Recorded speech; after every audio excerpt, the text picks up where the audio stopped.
Hello, and welcome to his soothing words. Today, we're settling in with one of the most tender stories in all of Scripture, the Book of Ruth. This is a story set in a time of judges and uncertainty in Israel, a time when the land knew famine and hardship. But it's also a story about loyalty, kindness, and the quiet way God cares for the broken and forgotten. You'll meet Ruth, a foreigner and a widow, and Naomi, a woman grieving the loss of her family. And you'll follow them through harvest fields as they find dignity, provision, and hope in the most unexpected ways. It's a story about Hesed, that beautiful Hebrew word meaning steadfast love and kindness, woven into the ordinary details of gleaning grain, threshing floors, and the faithfulness of one man named Boaz. This is a story that whispers, God has not forgotten you. He is weaving redemption even in your sorrow. So settle in, take a deep breath, and let the word of God wash over your heart. In the days when the judges ruled, there was a famine in the land.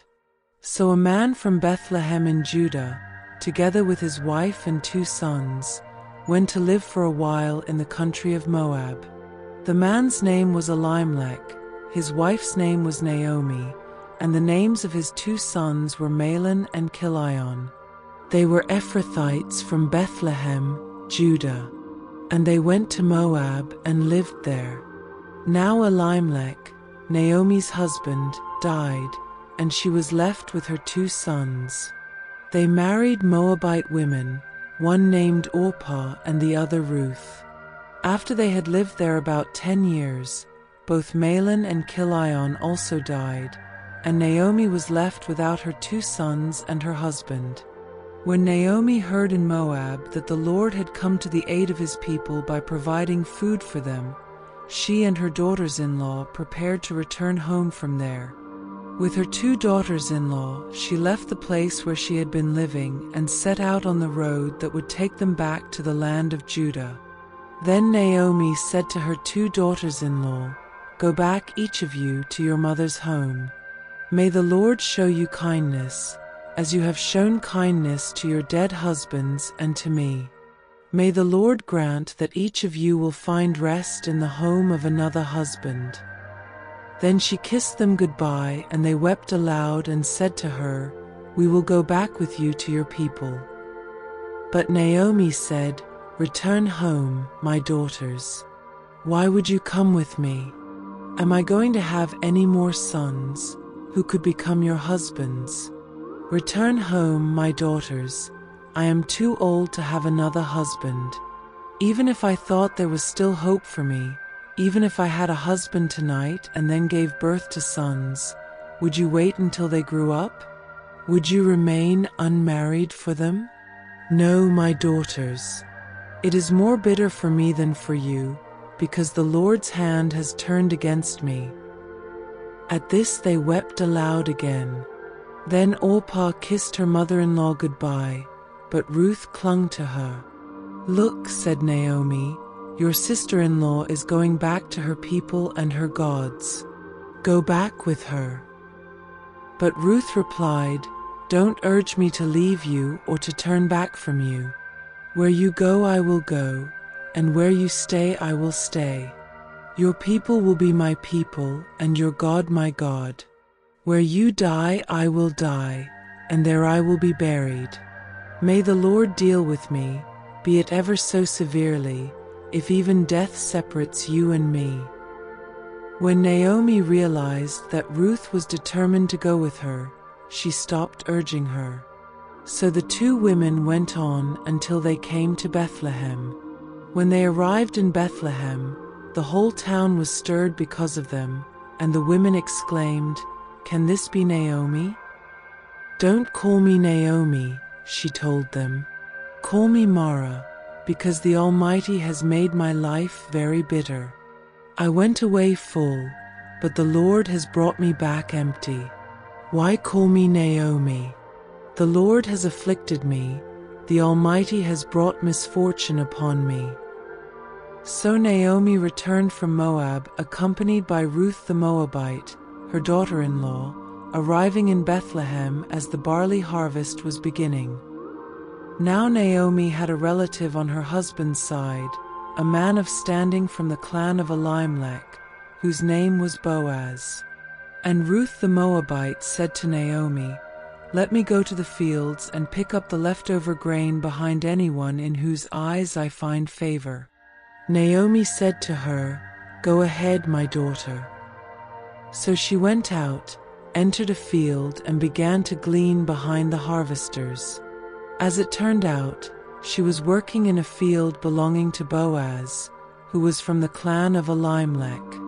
Just then Boaz arrived from Bethlehem and greeted the harvesters. "The Lord be with you." "The Lord bless you," they answered. Boaz asked the overseer of his harvesters, "Who does that young woman belong to?"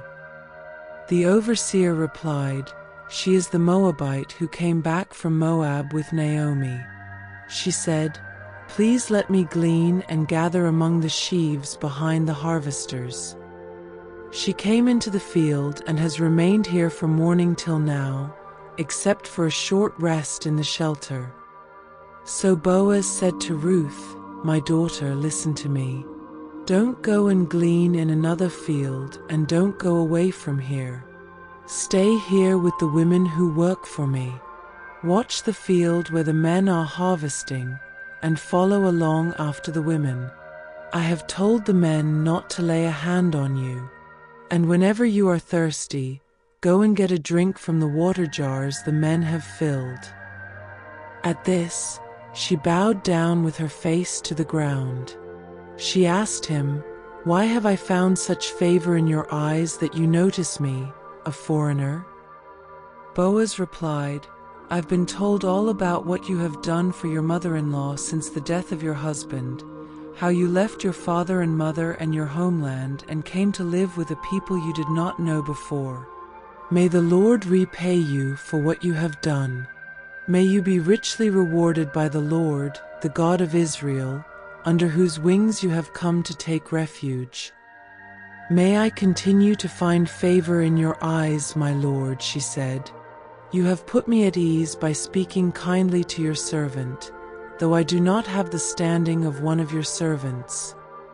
At mealtime Boaz said to her, "Come over here. Have some bread and dip it in the wine vinegar." When she sat down with the harvesters, he offered her some roasted grain. She ate all she wanted and had some left over. As she got up to glean, Boaz gave orders to his men, "Let her gather among the sheaves and don't reprimand her. Even pull out some stalks for her from the bundles and leave them for her to pick up, and don't rebuke her." So Ruth gleaned in the field until evening. Then she threshed the barley she had gathered, and it amounted to about an ephah. She carried it back to town, and her mother-in-law saw how much she had gathered. Ruth also brought out and gave her what she had left over after she had eaten enough. Her mother-in-law asked her, "Where did you glean today? Where did you work? Blessed be the man who took notice of you." Then Ruth told her mother-in-law about the one at whose place she had been working. "The name of the man I worked with today is Boaz," she said. "The Lord bless him." Naomi said to her daughter-in-law, "He has not stopped showing his kindness to the living and the dead." She added, "That man is our close relative. He is one of our guardian redeemers." Then Ruth the Moabite said, "He even said to me, 'Stay with my workers until they finish harvesting all my grain.'" Naomi said to Ruth her daughter-in-law, "It will be good for you, my daughter, to go with the women who work for him, because in someone else's field you might be harmed."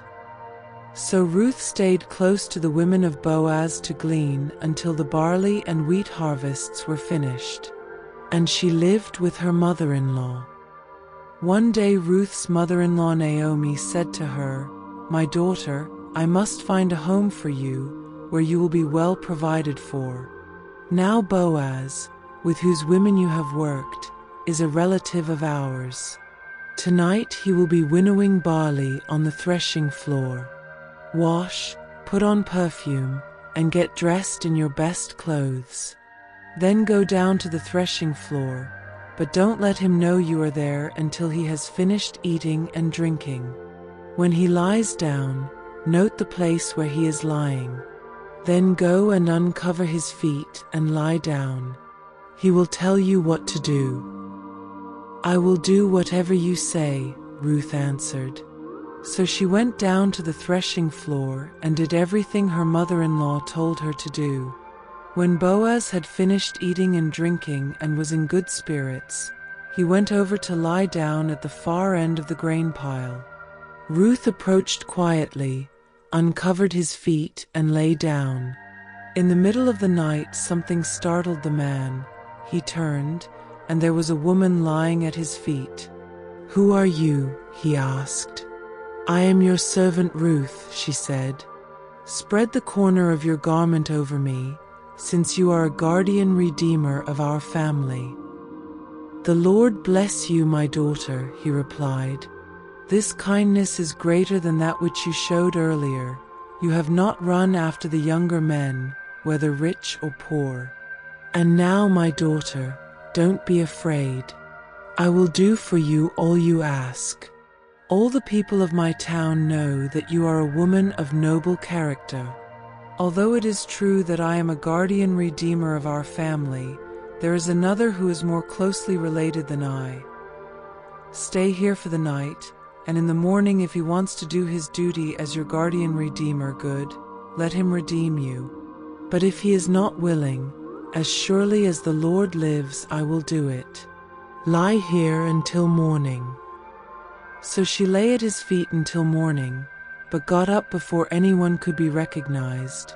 And he said, "No one must know that a woman came to the threshing floor." He also said, "Bring me the shawl you are wearing and hold it out." When she did so, he poured into it 6 measures of barley and placed the bundle on her. Then he went back to town. When Ruth came to her mother-in-law, Naomi asked, "How did it go, my daughter?" Then she told her everything Boaz had done for her and added, "He gave me these 6 measures of barley, saying, 'Don't go back to your mother-in-law empty-handed.'" Then Naomi said, "Wait, my daughter, until you find out what happens. For the man will not rest until the matter is settled today." Meanwhile, Boaz went up to the town gate and sat down there just as the guardian redeemer he had mentioned came along. Boaz said, "Come over here, my friend, and sit down." So he went over and sat down. Boaz took 10 of the elders of the town and said, "Sit here," and they did so. Then he said to the guardian redeemer, "Naomi, who has come back from Moab, is selling the piece of land that belonged to our relative Elimelech. I thought I should bring the matter to your attention and suggest that you buy it in the presence of these seated here and in the presence of the elders of my people. If you will redeem it, do so. But if you will not, tell me, so I will know. For no one has the right to do it except you, and I am next in line." "I will redeem it," he said. Then Boaz said, "On the day you buy the land from Naomi, you also acquire Ruth the Moabite, the dead man's widow, in order to maintain the name of the dead with his property." At this, the guardian redeemer said, "Then I cannot redeem it because I might endanger my own estate." "You redeem it yourself. I cannot do it." Now in earlier times in Israel, for the redemption and transfer of property to become final, one party took off his sandal and gave it to the other.